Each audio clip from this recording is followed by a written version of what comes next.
જય માતાજી, રામ રામ, સીતારામ. જો આમ માખીયું મારવાનું હાલે. માખી મસેરે ગભરાયો. હવે જો બંધ થયો, બંધ થઈ જાય ને સારી વાત. એટલે અમારે હાલીશાન મસેરા ઊભા અંદર ઊભા ખાય. એની માં હે ને બાજુમાં, એની બાજુમાં એની માં હે તેજરૂ. એ પણ 8.5 મહિના ખબર છે, 8.5-9 મહિના ખબર છે. દિલકશ ઘોડે. અને બાજુમાં અમારે મહાદેવ ઊભા. મહાદેવ જો હવે પછી આમ કચકાણ થયો એટલે અંદર ઓલી ચણાને ભૂકી નાખીએ. બીજું શું કરે? કચકાણ રેતી હુકાતી નથી, પંખા વિહાર હાલે. પછી અમારી ફાર્મની આન બહાન ને ચાન આલીશાન છે. જો અમારે તુફાનની માં, અમારે તુફાનની માં છે. એને જો આમ નાખીએ, એને કચકાણ થયું ને એટલે એને પણ વ્યવહારને કઈ એવી ભૂકી નાખીએ બગડેલી. બીજું શું કરે? એ પણ ખબર છે 8.5 મહિના. એને તેજરૂપ બે દિલકશ ઘોડો હે ને, એને કે દિલકશ ઘોડો હે દિલબાગ રણિયા. દિલબાગ રણિયાનો દીકરો હે ને, એ ઘોડાનો દીકરો હે દિલકશ. અમારે કારુભાઈ સીતાપર, સંજયભાઈ પટેલ ને એનો ઘોડો હે ને, એનાથી ખબર છે. એ પણ 8.5 મહિના. પછી અમારે એને કે તુફાન બાબુ, અમારે તુફાન બાબુ એ હજી કચકાણ ઓછા કર્યા, કારણ કે બહુ પાણી નથી પીતો. હજી જરાક રેતી કોરી છે. જો ઊભો રહે ને, ભૈરો તો હોય જ, રીતિ એને લીલી તો થઈ જ ગઈ. જોઈ લ્યો અમારે કુંઢો. યાર ને કે અમારે કુંઢો, કુંઢાને ઘણા એ માગ્યો, આપણે વેચતા નથી. આપણે વેચતા નથી. ઝીણકો હતો ને, એકવાર 51 લાખનો માગ્યો હતો. એક ભાઈ 57 લાખનો માગ્યો. પછી 14 મહિનાનો થયો ને, તેથી 1,51,00,000 કીધા. મેં કહ્યું ના ભાઈ, દેવો નથી. તમને એમ થતું હે કે રામભાઈ આમ રોગી વાતું ઠોકે ને ફાંકા મારે, પણ છે અમે એક દેવ ઘોડો છે ને 11 કરોડમાં વેચાણો હતો. દેવનો બાપ છે ને 5 કરોડમાં વેચાણો હતો. એટલે ઘણા ઘોડા વેચાય ને એવા તો નતા જ. પચકલ્યાણ ને ત્યાંના આવા કુંઢા ને પચકલ્યાણ, દેવમણી, પગમાં પદમ ને આમાં 36 ખોટીઓ આવે, એમાંથી એક ખોટ ન મળે અમારે તુફાનમાં. એટલે આને ઘોડા કહેવાય. જો આ કોકના ખાઈ જતા હોય ને તો તુફાન ના આવે તમારા ઘરે. એમ કે તુફાન ના આવે, પછી ખોટાને હાચા કરીને તમે રૂપિયા લઈ આવો ને કમાઈ શકો. પણ એ થોડું કરીએ ભગવાન નો દે. જોઈ લો હંઠ ઘોડો ઊભો, હજી તો 2 જ વર્ષનો હોય. હજી તો આપણે એવું શૂટિંગ ઉતારતા ને આવડે ને, અંદર ઊભો ને ભર્યો હોય એમ, એને આમ દૂડ ભર્યો હોય. રેતીમ લોટે ને ભર્યો ભાઈ. પછી એવું છે કે આપણે અર્જુન ગાંડા અમારે જો આ બાજુ ઊભા. અર્જુન ગાંડા ઊભા. આ બાજુ એક મચ્છર ને માખી મારવાનું ચાલુ હોય. આ બાજુ હે આ કોરા જોઈ લ્યો અમારે અર્જુન નુકરા અબોર લાઈન ના ઊભા. નુકરા એને પણ જો પાલો નાખ્યા એવા. શું કરે બીજું? એવા બીજું શું કરે હવે? કારણ કે આ રેતી જડતી ને. એક ભાઈ અમારે ખનીજ ખાધાનો દીકરો થવા ગયો હતો ને, કોઈને કંઈ જડવા જ ન દીધું. એનું કામ લઈ લીધું, હાથું પગું ભાંગી નાખ્યા. પણ હાથું પગું ભાંગવા વરે મોડા ભાંગ્યા. એની જરૂર વહેલી હતી. હજી એકાદો હાથ હાજો રહી ગયો ને, એ ખોટું કર્યું. વિડીયો આપણો જોઈએ તો એને ખબર પડે. કારણ કે ગરીબ માણસને જ બધું સસ્તું જડતું, રેતી દંગડી નાનતે એનું ખટપટ કરવા ગયો. કારણ કે ખટપટી હોય ને એ ખટપટી જ રીએ, હલકી ના હોય હલકી ના જ રીએ. એટલે એનું કામ લીધું આમ ચોલીટનું, પણ કદાચ મોડું લીધું. અમારા ભરઠમાં એક માટી જોઈએ કામ સારું લીધું, પણ હજી એક હાથ હાજો રાખી દીધો ને એ જરાક મૂર્ખાઈ કરી. એની જરૂર નથી. કારણ કે આ મૂંગા પ્રાણીની હાઈ લાગે ગરીબની. ગરીબ માણસને અટાણ મકાન બનાવવો હોય તો દંગડી ન જડે, રેતી ન જડે. કારણ કે દંગડી કે રેતી કાંઈ ન જડે. એ કાંઈ હાલવા જ નહોતો દેતો. એને પેલા ખાણીવાળા હપ્તા દેતા હતા ને, લીઝુવાળા રૂપિયા, એટલે એ ભાઈ હવે બેકી ગયો હતો. એવી હરખી નાખ્યું. આમ તો 2 મહિના હલીવું પહોંચ્યા તો આમ કરી નાખું ને ઓમ કરી નાખું. દાદા હાથમાં આવી ગયો. એને કે દાદા હાવજુના હાથમાં આવી ગયો. નીસવી લીધો. નીસવી લીધો. હવે સોલિડનું કામ લઈ લીધું. એવું હે ભાઈ, આપણે ગરીબને નડવા જઈએ ને એટલે આપણે ભગવાન ગોતી જ લઈએ. કારણ કે ભગવાન ગમે ત્યાં સીધો ભગવાન મારવા ના આવે. કારણ કે ભગવાન ક્યાંય સીધો મારવા ના આવે, સીધા ગોતી લઈએ આપણે. એના ગરીબને મારવા જાય ને ગરીબનું ખાવા જાય ગોતી લઈએ તો ઓલાને હાવ કામ લઈ લીધું ઠીકો ઠીકનું, એને કામ લઈ લીધું. એવું હે ભાઈ, આમ ગરીબનું ખરાબ કરવા જાય ને તો એમ થાય. પછી કારણ કે મૂર્ખા હોય ને એને એમ થતું હોય કે અમારા જેવું કોઈ નથી. કારણ કે મૂર્ખને પૂછડા કે હિંગડા ન હોય. કારણ કે ઓલા દુર્યોધન ને ઓલા નતા, બધા મૂર્ખા જ ભેરા જ હતા ખાવાવાળા. એટલે આવા મૂર્ખા હોય ને એ બીજાનું ગરીબનું હિત કરે, હિત ન વાંચે, ખરાબ જ વાંચે. એટલે ગરીબની ક્યાં તો દુઆ અને ક્યાં તો દવા લાગે. કારણ કે મૂર્ખા હોય બીજાનું તો માને જ નહીં. ઘરના હગાવાલા કોઈ કહે ને તોય ન માને. મૂર્ખ હોય અવરું જ હાલે, એને અવરું જ હુજે. પછી ખરખાથી ભટકે રહીએ ને તાર મામાના હાંડિયા નજરી દેખાય તાર પછી ખબર પડે, બધા તો મોડું થયું હોય. પછી ત્યાંથી પાછું વરાય નહીં હોય, વરાય ન હોય. લેવા હે એકવાર નતા ઓલા બિરબલ ને બાદશાહ બે વયા જતા હતા. એટલે તમે સાંભળ્યું અહીં બિરબલ ને બાદશાહ બે વયા જતા હતા ને તમાકુના ખેતરમાં ગધેડા સરતા હતા. એટલે ગધેડા તમાકુ ન ખાય. એટલે બાદશાહ એ કીધું બિરબલને કે જોજે અહીં બિરબલ તમાકુ ખાતો, કે આ ગધેડા તમાકુ નથી ખાતા. એટલે બાદશાહે કીધું કે આ ગધેડા તમાકુ નથી ખાતા. એટલે બિરબલે સમજી ગયો, એને કીધું ગધેડા હોય તમાકુ ન ખાય કે, કારણ કે બાદશાહ ને બાપ દીકરો તમાકુ ન ખાતા. એટલે બિરબલે કીધું ગધેડા હોય તમાકુ ન ખાય કે. એટલે એવું છે. પછી એકવાર નાવા ગયા, તળાવમાં નાવા ગયા એટલે બાદશાહ ને છોકરો ને બાદશાહ બે નાતા હતા. એ કપડા હે ને એ બિરબલ ને કીધું કે તું હાથમાં પકડીને ઉભા કે નકા કપડા બગડી જાય. તો રાજા રહ્યો એટલે બાદશાહ કે એટલે બિરબલ ને ઊભું જ પડે, કારણ કે એ પ્રધાન હતો. એટલે બિરબલ તો હાથમાં બાપ દીકરાને કપડા ખંભે નાખીને ઊભો હતો. એટલે બાદશાહને મજા આવી. એટલે બાદશાહે બિરબલને કીધું કે તારી માથે એક ગધેડાનો ભાર હે કે, એમ કે આ કપડા ઉપાડીને ઊભો નથી કે એક ગધેડાનો ભાર હે. એટલે બિરબલમાં એવી બુદ્ધિ હતી. બિરબલે કીધું એક નહીં 2 ગધેડાનો ભાર છે. કારણ કે બાપ દીકરા બેયના કપડા લઈને ઊભો હતો કે એક ગધેડા ને 2 ગધેડાનો ભાર છે. પછી બાદશાહ બોલે એવું. એટલે આવા હોય ને એ આવા જ હોય, એ વાર ને આવા જ હોય. પછી એને કે એમ તો આપણે કીધું તો આમ મહાભારત રસાઈ જાય એટલી કહાની હે, આપણે લાંબુ થાય. પણ એક સ્લો વાક્યનું હે ને આવ્યું. તમારે કોઈને સ્લો વાક્ય જવું હોય ને તો ખરેખર આમાં ગા જેવું હોય. સ્લો વાક્યમાંથી રોજગાર, નોકરી દાતા સાથે સીધો કરાર, સત્તાવાર રોજગાર, લાંબા ગાળાનો અને વિશ્વસનીય, માત્ર 41 વર્ષથી નીચેના પુરુષ ઉમેદવારો માટે ખાલી જગ્યા હે 20, અને 20 વર્ષથી 41 વર્ષના હાલે, 20 થી 41 વર્ષ હાલે. અને સીટો અને એસેસરીઝ ઉત્પાદન માટે ઓટો ફેક્ટરીમાં નોકરી. ઓટો ફેક્ટરીમાં હે ને નોકરી હે ભાઈ. સીટું બેહાડવાનું હોય ને કંપનીઓમાં, આ મોટી ફેક્ટરીઓમાં મોટરું બનતી હોય ને એમાં સીટ બેહાડવાનું હોય. ફેક્ટરીમાં વિવિધ સ્થિતિઓ હશે. સીટોના ઉત્પાદનની સક્રિય મેટલ ફ્રેન્ચથી સંપૂર્ણ ફિનિશન્ડ સીટ સુધી જાય છે. એટલે ફિટ કરવાની હોય આપણે, બીજું કંઈ ન હોય. આપણે જે આવડે એ આપણે કરવાનું.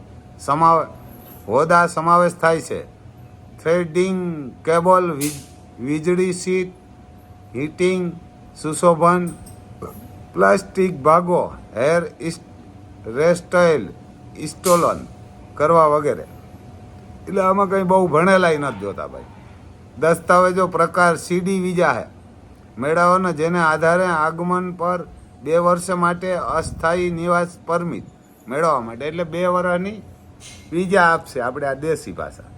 અને પગાર 1200 રૂપિયાથી 1400 રૂપિયા સુધીનો હોય. 1400 રૂપિયા હે પગાર ન્યાનો. 1400 રૂપિયા એટલે 1400 યુરો. 1400 યુરો એટલે સમજી લીજો આપણા 1,25,30,000 થાય.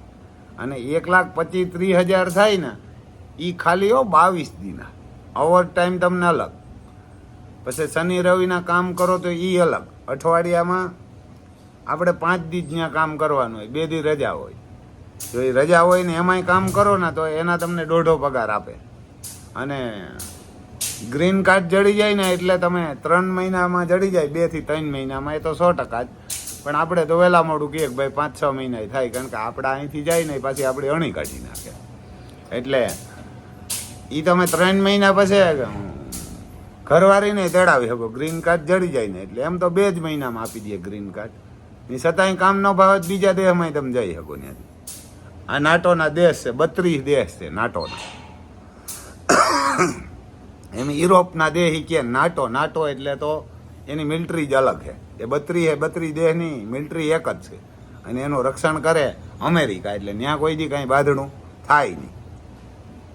કામનું સમયપત્રક ફેક્ટરીમાં 3 શિફ્ટ છે, દર અઠવાડિયે એક અલગ શિફ્ટ. એટલે દર અઠવાડિયે તમારે અલગ અલગ શિફ્ટમાં કામ કરવાનું હોય.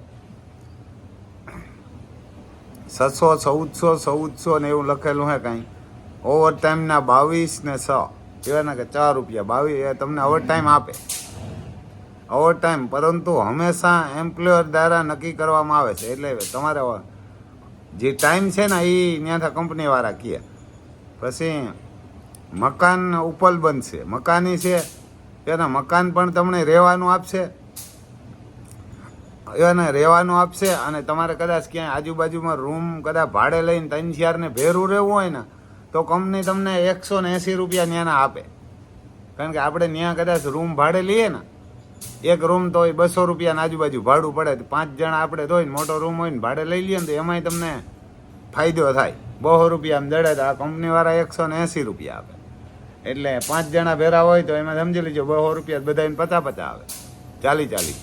એમાંથી 150 વધે તે આપણા રૂપિયા ઘણા થાય.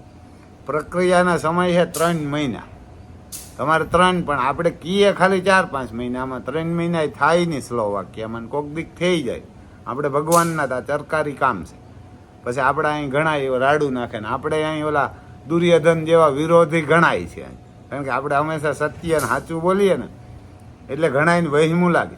એટલે એનાથી કંઈ આપણે બીતા નથી. ઘણા એમ કહે કે રામભાઈ ખાઈ જાય, પણ આપણે કોઈ ગરીબના પૈસા ખાઈ ન જાય.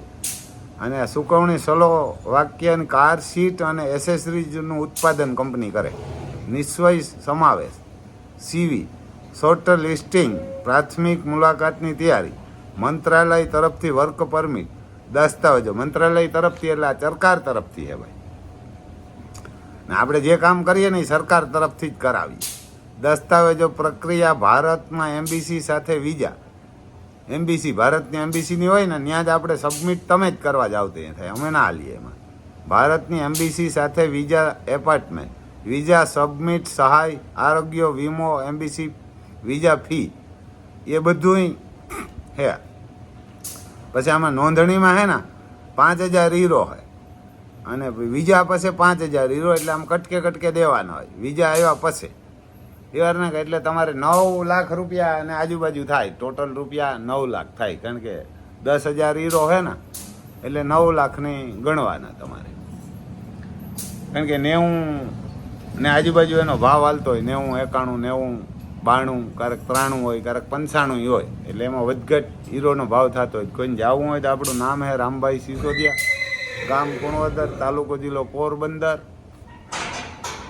અને આપણે એ કંપનીની સીટ જ્યાં ફિટ કરવાની કંપની છે ને એનો વિડીયો આમાં આગળ આપણે મોકલશું. આમાં જોતા રહેજો એટલે વિડીયો આવશે.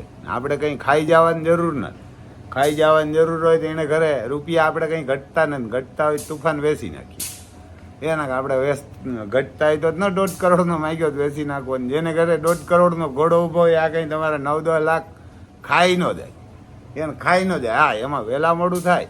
બાકી આપણે અહીં ઘણા શકુનિયન મથરાન હે હલકીના હોય કીએ. આપણા મોબાઈલ નંબર છે 98 252 053 99. હજી એકવાર ફરી બોલી દઈએ 98 252 053 99. રામભાઈ સિસોદિયા નામ. અને એમાં આગળ વિડીયો તમે જોજો. સીટ તો ફિટ કરે નાન તેન સીટોની કંપની છે ને એમાં. અને આમાં ગાજી ત્યાં ટાઈટ પડે ને તો કંપનીની અંદર ટાઈટ ન પડે. કારણ કે આપણે કંપનીની અંદર જ કામ કરવાનું. અને ઓવર ટાઈમ જડે. અને 3 મહિના પછી ઘરવાળીને તેડાવી શકો. છોકરાઓને ત્યાં એ તો સ્લોવાકિયા મફત ભણાવી દે. એટલે છોકરાઓની જિંદગી સુધરે ને ઘરવાળીને એમાં સડાવી દે. ભેરીથી 1 લાખ 2 લાખનું કામ કરે ને આખું ફેમિલી ત્યાં રહી શકે. એટલે એવું હા ભાઈ, કોઈને જવું હોય તો આમાં કંઈ બીતા નહીં. બાકી વહેલા મોડું તો થાય જ. ને ઓસ્ટ્રેલિયાવાળા છે ને હવે 10 જ જણા બાકી રહ્યા. એ 10 જણાની વર્ક પરમિટ ને વિઝાનું આવી જાય ને એટલે ખાલી વિઝા સબમિટ કરવા જવાનું હોય દિલ્હી. એટલે એ બધા ભાઈ પૈસાઓની તૈયારી રાખજો. અટાણે ફોન કરીએ ને તો ઘણા પછી કે અમે આજ કરીએ ને કાલ કરે. એટલે યાર તકલીફ નહીં, કારણ કે આ વિદેશની એજન્સી આપણી છે ને વિદેશની છે, ઝડપ જ કરે. પણ એમાંય આપણો એ મોડુંથી ઓસ્ટ્રેલિયાવાળામાં એમાંય આપણો વાંક હતો કે 12 જણા ખોટું બોલ્યા, એમાંય આપણો વાંક હતો. એટલે આપણે ન કહી શકીએ ને પાછા કરવા પડ્યા. મિત્તલબેન ત્યાં ગયા અને પાછા 2 લાખ દંડ ભરવો પડ્યો. એટલે એવા ન કરતા ને જેની મેરા 9 લાખ 9.25 લાખ હોય ને એ જ કહેજો. અને આ એમરજન્સીમાં માણસો ત્યાં જોઈએ, એને એમરજન્સીમાં ને એમાંય કાલ કોઈ ઇન્ટરવ્યુ ત્યાંથી દોરડા આવે લેવા. કદાચ કોઈ હોય ને રાજકોટ જઈ શકે એવા હોય ને તો મને એમરજન્સીમાં ફોન કરજો. ઇન્ટરવ્યુ આમ લે હે એને ઇન્ટરવ્યુમાં પાસ થઈ જાય ને પછી પૈસા લેવા નહીં. એમને એમ કંઈ તમારે લઈ નથી લેવા, ખાઈ નથી દેવા. અને આમાં પછી તમારાથી આ બધું કમ્પ્લીટ થઈ જાય ને પૈસા ન થાય ને તો વિઝા ફી કપાતી જી છે. કેટલા રૂપિયા એ ખબર નથી, આમાં લગભગ 75,000 છે. એટલે જે કાંઈ મારું ભાઈ જેની મારા પૂરા પૈસા હોય ને એ જ ભરજો. એટલે તમારે તકલીફ નહીં ને અમારે તકલીફ નહીં. કારણ કે જો ઓલા સ્લોવાકિયામાં હે ને 3 જણાથી રૂપિયા નથી થાય. તો હવે એનાથી આજ 4-5 મહિના પહેલાં થતા હતા, નટાણ નથી થતા. એ પછી શું કહીએ એમ વિઝા ફી કપાય એટલે કહે કે રામભાઈ ખાઈ ગયો. એનાથી કહીએ આપણે આ વિડીયામાં કહીએ તમને ઓફિસે કહીએ કે ભાઈ આમાં વિઝા ફી હોય નરેન્દ્ર મોદીને નથી દીધી. અમેરિકાની વિઝા ફી હતી ને એ નરેન્દ્ર મોદી મુખ્યમંત્રી હતો ને આપણો અટાણ વડાપ્રધાન, એની અરજી કરી હતી. 2,10,000 રૂપિયા નથી દીધા. આપણી ભારત સરકાર જ નથી દેતી. એટલે અમારું પૈસા ખાઈ જાય સરકાર, તમારા પૈસા જાય અને અમે બદનામ થાય. કારણ કે પછી તો ઓલા જવાનનો પૈસા કપાય એટલે ઉલટું એમ ન કહે કે અમારા પૈસા ન થયા અમે ન ગયા. એ એમ કહે કે આ રામભાઈ ને મિત્તલબેન ખાઈ ગયા. એટલે અમારે કાંઈ આમ ખાવાની જરૂર નથી. જેને ખાવાની જરૂર હોય ને એ તો ખાઈ ગયા હોય. અને એ તો 2 જ મહિનાનું કહે કે 2 મહિનામાં તેડાવી દઉં 15 દીમાં. ને એ તો ગમે એ હલવે ઉંમર ને ગમે એ કામી કહે. આપણે આમાં જો ઉંમર તમારે ટ્રાય કરી લેવી. તમે કહેજો 50 વર્ષ થયા એટલે આપણે ના પાડી દઈએ. તો 50 વર્ષ થયા ને તમે 20 લાખ આપો ને તો હું ના પાડી કે ના હાલો. એટલે ન જ હાલો. જો ખાઈ જવાય ને એ તો હલવી જ લે. એને 50 વર્ષ હોય ને 60 વર્ષનો હોય કે 15 વર્ષનું હોય. એને લેડીઝ જેન્ટ્સ ગમે એ હોય હાલે, એને શું ફેર પડે. એટલે આપણે કોઈને ભગવાન ખવડાવે નહીં. અને તમે બધા સુખરૂપી પૂગી જાઓ. બાકી તો આપણે સાચું બોલીએ એટલે દુશ્મનો તો ઘણા અને ઘણાય ખેદારીના. અમારા હગાવાલા હે ને એને કહે કે રામભાઈ પૈસા ખાઈ જાય ના તેને. એટલે ઓલા કહે ભલે ને ખાઈ જાય તમારે શું પીડા થાય. કારણ કે આપણે અહીં દુશ્મનું તો છે જ અડધું ગામ છે એને અડધું. અને આમાંય ઘણા છે બજારોમાં. કારણ કે હાથી નીકળે કૂતરા ભણતા હોય. કૂતરાઓની કાંઈ ફેર ન પડે. હાથીને ખબર જ ન હોય કે આ કૂતરા મને પડે ભણે. એને ધૂમમાં જ વયો જતો હોય. એટલે એવું હે ભાઈ એ વાર ને કે એવું છે. કોઈને જવું હોય બીતા નહીં. અને ઝડપ કરજો એને કે ઝડપ કરજો મારા ભાઈ. આમાં તે દી એનો 5-7 જણા સ્લોવાકિયામાં રહી ગયા હતા. એમાં 1000 હીરો હતો, આમાં 14 હીરો હોય. એમાં 7 લાખ ભરવાના હતા, આમાં 9 લાખ છે. જેની મારા હવા 9 હોય ને એ કહેજો. અને એમાં તમારો 1 રૂપિયો ન જાય એની આપણી ગેરંટી.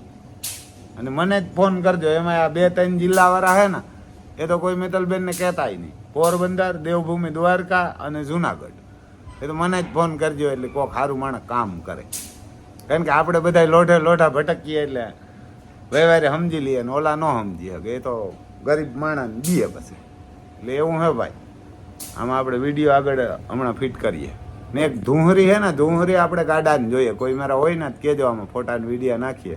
એવી ધૂંહરી હોય તો કહેજો. રામ લખન હાટું ગાડું લઈ આવ્યા પણ એમાં ધૂંહરી આવી નહીં, આપણે ગમતી નથી. ને આમાં એક ધૂંહરી છે ને એ આપણે આમાં ફોટાને વિડીયો એડ કરીએ તો જરાક મારો ભાઈ જોજો. અને એવી ક્યાંય હોય કોઈ પાસે વેસાવ જૂના ગાડાને હોય ને સારી ધૂંહરી હોય તો કહેજો. નબળી હોય તો નથી જોતી. ગાડા ફેરી આવી હાલે એમ નથી. કારણ કે એ તો હાલે નથી ને. સારી હોય તો કહેજો ને. અથવા કોઈ ભાઈઓથી બનાવી દેતા હોય તોય કહેજો. કોઈ હુતાર એવો બનાવતો હોય ને તો આમાં આપણે વિડીયાને ફોટા નાખશું ધૂંહરીના.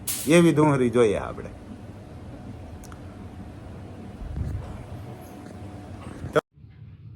કિંમત શું?